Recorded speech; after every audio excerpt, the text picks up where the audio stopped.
दोस्तों, बहुत समय पहले की बात है।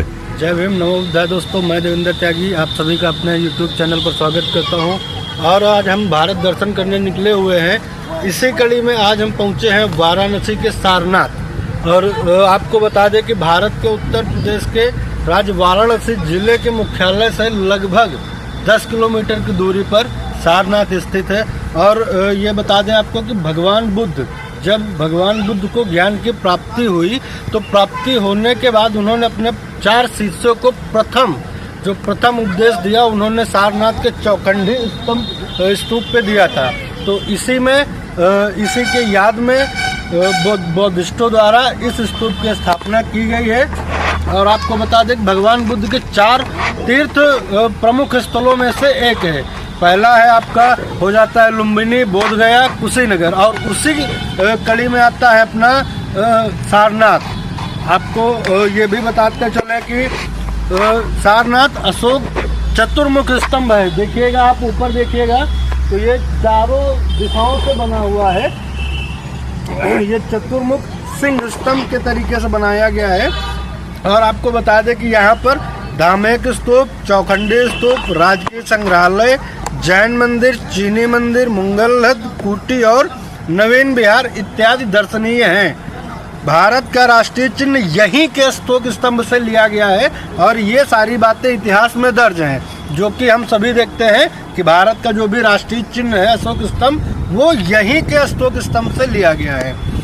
और आपको बता दें कि 1905 ईस्वी में पुरातत्व विभाग ने जब इसकी खुदाई की तो यहाँ से विद्वानों का ध्यान इस ओर आकर्षित हुआ।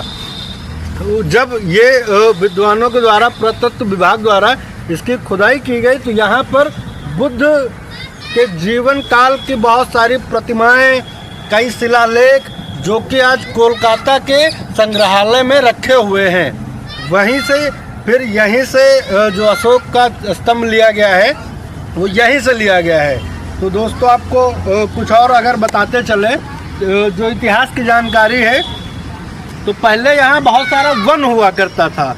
और इस वन को मृग विहार कहते थे।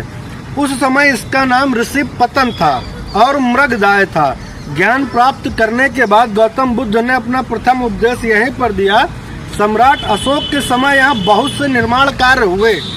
सिंहों की मूर्ति वाला भारत का राज्य चिन्ह सारनाथ के अशोक स्तंभ से लिया गया है। और आपको बताते चले कि विदेशी आक्रमणों और परस्पर धार्मिक खींचातानी के कारण आगे चलकर सारनाथ का महत्व कम हो गया। मृगदाय में सारंगनाथ महादेव की मूर्ति की स्थापना हुई और उसी के स्थान पर इसको सारनाथ कहा जाने लगा।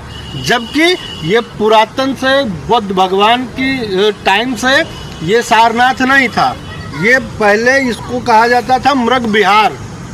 जब यहाँ पर बौद्ध की या धार्मिक खींचतान हुआ, उसके बाद जब यहाँ सारंगनाथ की मूर्ति लगाई गई, तब इसको सारनाथ का नाम दिया गया। तो दोस्तों, और चलते हैं, आपको दिखाते हैं। तो ये हमारा चौखंडी स्तूप है जो कि सम्राट अशोक के काल में बनाया गया था भगवान बुद्ध की याद में। और यहीं से जो हमारा राष्ट्रीय चिन्ह है अशोक, वो यहीं से लिया गया है। तब तक के लिए जय हिंद, जय भारत, नमो बुद्धाय।